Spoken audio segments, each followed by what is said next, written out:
tarde, meus queridos líderes do grupo de conexão. Nós vamos tentar esta forma como uma maneira de repassar a aula com vocês. Nem sempre nós podemos reunir todo o grupo e vamos nos aproveitar da tecnologia para poder levar até vocês sempre um resumo, ou pelo menos os pontos principais do estudo. O próximo estudo que vocês devem começar é a lição 7, a aula 7, que é livra-nos do mal. É já o finalzinho da oração do Pai Nosso, e eu queria enfatizar com vocês alguns pontos. A minha primeira sugestão é que você leia o texto que está logo abaixo do título, e converse, pelo menos peça com que eles compartilhem qual é a primeira compreensão, os primeiros pensamentos que vêm à mente deles. O ideal é que todo grupo fale, essa é a ideia, é assim que a gente tem que trabalhar. Então o ponto 1 é o mal, e seguindo vem o texto de 1 Tessalonicenses 5, 21 e 22, que diz: julgai todas as coisas, retende o que é bom, abstende-vos de toda forma de mal. Deixem eles falarem. E logo depois vem a pergunta: o que é o mal? É somente o maligno? Qual é o mal que nos cerca? Muitos dos teólogos entendem que a primeira e principal interpretação do mal nesse texto é o próprio Satanás. Livra-nos do maligno, livra-nos do Evil One. E é correto isso, e vocês podem realmente seguir esta como a linha do principal motivo da oração. Senhor, nos guarda de Satanás, nos livra do maligno, dos seus intentos, do seu propósito. Então, deixe isso claro para eles, que nós estamos em guerra, que nós lutamos contra Satanás e que nós pedimos livramento para o Senhor. Mas também existem outros males. E aí, depois que eles conversarem um pouquinho sobre isso, você já entra no segundo ponto. Podemos pensar em dois tipos de males: os de ordem física e os de ordem natural. É importante que você deixe claro que essa divisão é somente para facilitar. O mal é o mal, está aí, nos cerca. Mas é muito mais fácil entender assim. A letra A vai falar dos males de natureza física, são aqueles que não são provocados diretamente por nós. São os terremotos, as enchentes, as secas, as doenças, é o que está aí no planeta, e nós estamos sujeitos a ele, né? Tem uma enchente no bairro, enche a casa do crente e a do não crente. Tem um terremoto, treme a casa de todo mundo, de quem aceitou Jesus, de quem ainda não aceitou Jesus.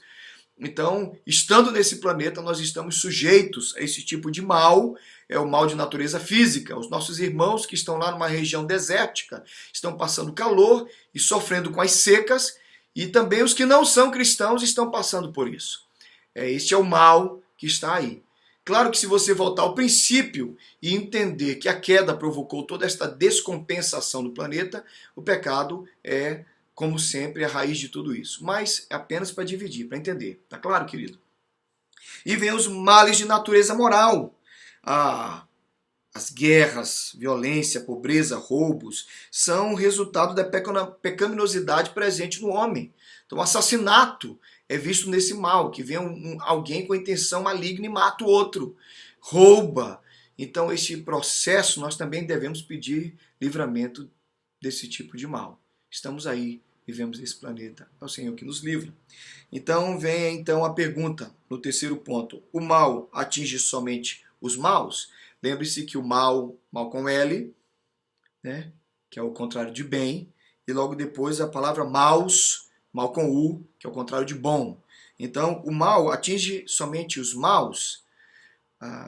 Qual deve ser a compreensão deles? A pergunta continua: somente os desobedientes sofrem com os problemas deste mundo? O texto base é Eclesiastes 9. Lembra que aqui diz lá, 2 e 3, fala assim: tudo sucede igualmente a todos, o mesmo sucede ao justo e ao ímpio, ao bom e ao puro, como ao impuro. Assim, ao que sacrifica, como também ao que não sacrifica, assim ao bom como ao pecador, ao que jura como ao que teme juramento.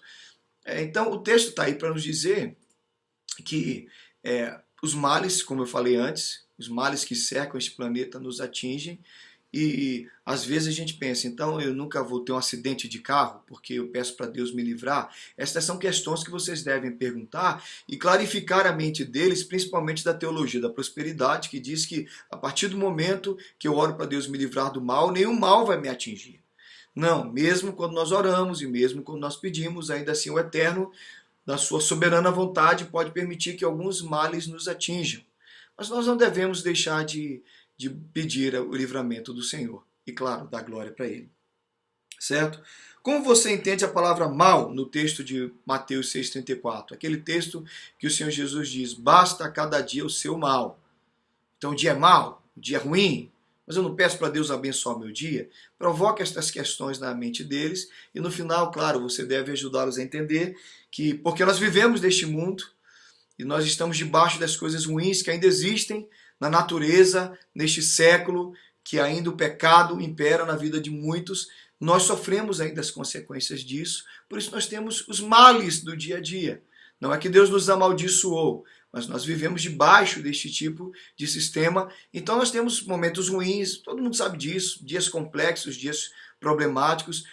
Jesus está dizendo, olha, pare de viver desesperado pelo dia de amanhã, basta cada dia a sua ansiedade que é natural de viver nesse planeta, confie no Senhor que vai te dar o que é bom. Termina esse primeiro ponto com qual deve ser a nossa posição diante do mal. Romanos 12, 21 que diz, não te deixes vencer pelo mal, mas vence o mal com o bem. É um convite que você deve fazer aos nossos queridos. Não é porque nós vivemos neste mundo mal, cercados de coisas ruins, que nós vamos nos deixar vencer pelo mal. O convite é, vença o mal com o bem. Ande na contramão deste mundo ruim, desse sistema mal, que é o sistema pecaminoso dessa geração onde nós vivemos. Vença o mal com ações boas e a santidade, andar com Deus, honrando a Deus e amando o próximo, é a melhor maneira de ser revolucionário, de ser reacionário, lutar contra esse sistema maligno, vivendo para a glória de Deus. Amém, meus queridos? Esse é o ponto 1, o mal. Continuando, no ponto 2, livra-nos. O texto, não peço que os tires do mundo, e sim que os guardes do mal. João 17,15. Por que Jesus não nos tira do mundo assim que nós aceitamos a Ele como nosso Senhor? Porque Ele simplesmente já não nos leva para o céu. Ele não pediu ao Pai que fizesse isso conosco. Ele diz que o Pai, ou pediu ao Pai que Ele nos guardasse do mal. Nosso Deus recebe dos salmistas vários nomes que expressam sua capacidade de livrar-nos do mal. Libertador, escudo, rocha, refúgio, baluarte. É muito bom, vai ser muito bom você ler o texto com eles e enfatizar este caráter do Deus protetor, do Deus que nos livra. Tem uma imagem, outro dia até o meu filho comentou dessa imagem, que é um cartoon, na verdade, você pode até lançar mão dele. Tem um homem, num primeiro momento aparece um homem, bate uma pedrinha nele, e ele olha para Deus reclamando, como é que você deixou isso acontecer comigo? Então amplia, é somente um cartoon e mostra Jesus de braços abertos, recebendo e todas as pedras que vinham contra eles, e somente uma ou outra passava, e então ele caía de joelhos no cartoon e disse, Senhor, muito obrigado por me livrar. É uma forma bonita de mostrar que os grandes livramentos que acontecem conosco, que às vezes uma pequena coisinha que o Senhor Jesus deixa de nos livrar, é um pneu que fura, é uma enfermidade que nos atinge, a gente já sai reclamando, sem compreender como o nosso Deus é o nosso libertador, aquele que nos dá o livramento. Por favor, enfatize isso com eles. Logo depois vem o que significa para você livramento. O que podemos aprender no livramento de Daniel 8, de Daniel 3, 8 a 30, por exemplo. Então, é uma pergunta, o que a gente pode aprender lá no livramento dos nossos queridos Sadraque, Mesaque e Abednego, que eles são livres da fornalha. E, por favor, cuidado para você não ficar somente dizendo Deus vai nos livrar da fornalha, porque, na verdade, eles mesmos dizem no texto, se o Senhor quiser nos livrar, amém. Se Ele não quiser nos livrar, amém também. Nós estamos dispostos a morrer pelo que nós acreditamos. Então, aqueles homens não transformaram o livramento em moeda de troca. E ainda no livro de Daniel, vocês podem conversar com ele sobre Daniel foi livre, foi liberto da cova dos leões, mas muitos irmãos não foram libertos dos leões nos circos romanos, onde eles eram sacrificados, entregues para sofrer. Então eles estavam lá em lugares como o Coliseu e eram entregues aos leões, e os leões os matavam. Espera aí, o Deus que livrou Daniel não ia livrar aqueles crentes? Deus age em cada situação de forma diferente. Então não permita com que o membro do seu grupo comece a padronizar o livramento como algo assim que tem que acontecer todo dia, de todas as formas, de todas as maneiras, em todos os instantes eu tenho que ser livre. Não. Ajude-o a compreender que em alguns momentos Deus nos livra, em outros momentos Deus não nos livra. Então logo vem o ponto 3, né? Deus vai nos livrar sempre, aí é a hora. É hora de você tratar isso com ele. Cuidado para você não achar que o livramento vem o tempo todo. Você pode discernir todos os livramentos que já experimentou em sua vida? Com toda certeza, neste exato momento, Deus tem enviado livramentos à sua vida. Então, conversa com ele sobre isso. Se você achar esse cartoon na internet, é tão bonito, é legal você mostrar essa tirinha para eles, ok?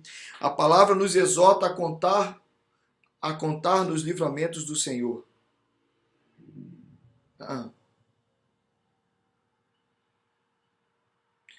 Está escrito contar nos, é contar os. Então, por favor, você tira a letra N aí, vamos fazer uma correção, tá bom?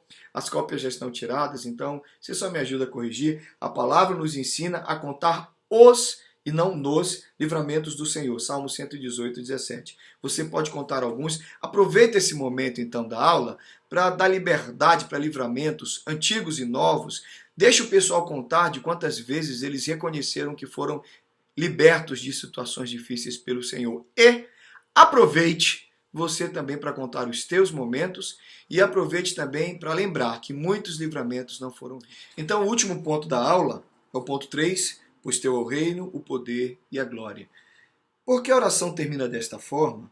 Qual a razão desta conclusão? Eu ainda sugiro que você peça ao grupo que defina as 3 palavras: reino, poder e glória. Permita com que eles falem bastante sobre isso, ok, meus irmãos? E aí vem a pergunta, por que a oração termina dessa forma? Qual a razão desta conclusão? Continue dando liberdade, vão sair muitas ideias boas, e não se esqueça que no meio de muitas coisas que são ditas, aparecem várias coisas que você nunca pensou e que são respostas boas, você pode até anotar para usar numa próxima vez. Podemos pensar em 2 motivos, são os 2 apresentados aqui. Submissão em fé. A oração termina admitindo que somente o Senhor tem autoridade, reino e o poder para responder nossas petições. Então você termina essa oração muito humilde dizendo: teu é o reino, o poder e a glória, então é o Senhor que governa. Como eu preguei no domingo passado, o céu reina, o céu governa. Então depois de tudo que eu peço, eu comecei orando, me submetendo, dizendo: seja feita a tua vontade, assim na terra como no céu. E agora eu termino lembrando a mim mesmo e aos que estão orando comigo: teu é o reino, teu é o poder, tu é a glória. Então é o Senhor que governa, tudo que eu pedi está submisso à tua vontade, que é soberana acima da minha. Porque tu és o rei, tu és o poderoso, tu é a glória. E a minha oração vai sempre estar submissa à tua vontade. Concluindo, louvor. No final de tudo, a glória é somente do nosso Deus. Eu não posso deixar de lembrar a vocês que uma boa oração, vocês devem fazer isso com os seus alunos, com os membros do seu grupo, uma boa oração termina dando glória para Deus. Tudo que aconteceu, tudo que vier a acontecer, teu é o reino, teu é o poder, tu é a glória, o louvor é teu, Senhor. E seria muito bom enfatizar com todos eles, e deve ser isso para nós, para todos nós que oramos, nosso tempo de oração deve terminar com: em nome de Jesus, amém. O ideal é terminar louvando, agradecendo. Lembre-se do nosso culto. Você vê como o culto termina gostoso quando a gente canta uma canção e tem a bênção apostólica e a gente faz amém, amém, amém. Há um clima de adoração, de felicidade. É assim que deve terminar o nosso momento buscando a Deus. Então sugira, aliás, seja enfático nisso. Termine a sua oração dando a glória para Deus, porque dele é o reino, o poder e a glória. E depois que tudo acabar, faz um repasse com o grupo, por favor. Convide-os a caminhar olhando para o Pai Nosso. Eu penso que isso pode até levar uma aula inteira se vocês quiserem. Gente, vamos lembrar? Faça uma revisão geral de cabeça. Não leva nada escrito, não precisa ser pegar algo escrito. Passe por todos os pontos. Santificado seja o teu nome, venha o teu reino, seja feita a tua vontade, venha trabalhando com eles e deixe o grupo falar o que eles lembram, apenas para fixar, relembrando, reafirmando, para que o grupo traga à mente aquilo que eles aprenderam ao longo destes meses. Isso vai ser muito bom. Então reafirme para o grupo o que nós aprendemos com o Pai Nosso. Querido, que bom que você está me ajudando. Deus te abençoe. Não esqueça que pregando a palavra você vai estar enriquecendo a muitos. E isso é um ministério maravilhoso. Obrigado por ser meu parceiro nesse ministério. Deus te abençoe.